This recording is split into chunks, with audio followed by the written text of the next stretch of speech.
শুভ অষ্টমী সবাইকে। তো পুজোর দেখার জন্য একদম রেডি হয়ে বের হয়ে গেছি, দেখি কোথায় যাওয়া যায়। তো আমরা যাচ্ছিলাম রানীবাজারের দিকে, কিন্তু রানীবাজারে অতিরিক্ত ভিড় হয়, আমরা আগরতলায় চলে এসেছি। তো আমাদের আজকের প্রথম পূজা আজাদ হিন্দ সংঘ। এই পুজোর থিম হলো শিশু শ্রম নিয়ে, শিশুদের যাতে শ্রম। আজাদ হিন্দ সংঘ প্রত্যেক বছর খুব ভালো পূজা করে, ওদের পূজার থিম থাকে একদম ইউনিক। আর এবার পুজোর ওদের থিম ছিল শিশু শ্রম নিয়ে। আর প্যান্ডেলে ফুটে উঠেছিল একটা শিশুর শৈশব নষ্ট হয়ে যায় ও শ্রম করতে গিয়ে।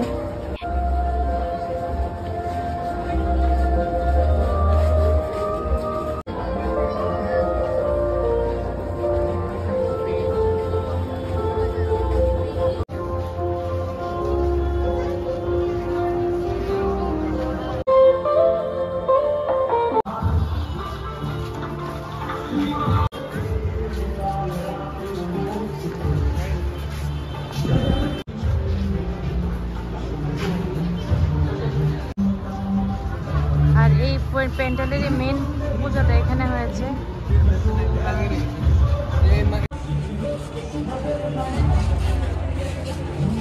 এখন আমরা চলে এসেছি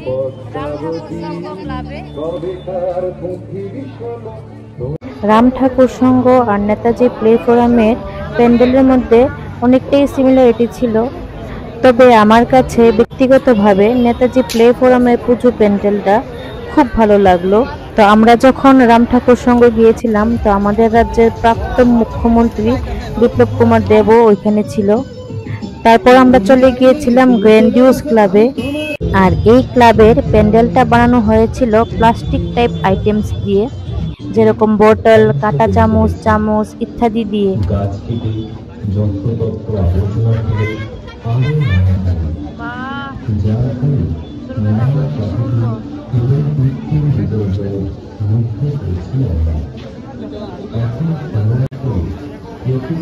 দুর্গা ঠাকুরের প্রতিমা এতটাই সুন্দর যে চোখ ফিরাতে ইচ্ছা হয় না। আর প্যান্ডেলের প্রত্যেকটা জিনিস প্লাস্টিক দিয়ে ব্যবহার করা, প্লাস্টিকের কাজ করা।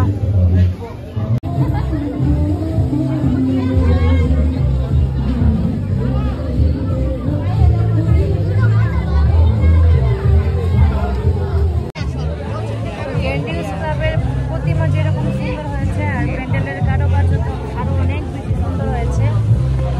প্রত্যেকটা জিনিস একদম ইউনিক, প্লাস্টিক দিয়ে করা, ডেলি রেগুলার ইউজের জিনিসগুলি। তো গত 2 দিনের তুলনায় আজকে অনেক বেশি। আর রাত বাড়ার সাথে সাথে ভিড়ও অনেক বেড়ে যায়। তো ভাবছি আমরা আমাদের আজকে পূজা পরিক্রমা এই পর্যন্তই রাখবো, আর 2-1টা প্যান্ডেল দেখবো। তারপর আমরা চলে গিয়েছিলাম ফ্লাওয়ার্স ক্লাবে। জয় শ্রীরাম। আর ফ্লাওয়ার্স ক্লাবে বানানো হয়েছিল আমাদের দেশের গৌরব রাম মন্দির। আর স্বাভাবিকভাবেই এখানেও প্রচুর ভিড় ছিল। রাম মন্দির বানানো হয়েছে শুনে সবাই এখানে এসেছে। ফ্লাওয়ার্স ক্লাবে, আর দেখতেই পাচ্ছ এই ক্লাবের থিম হলো রাম মন্দির।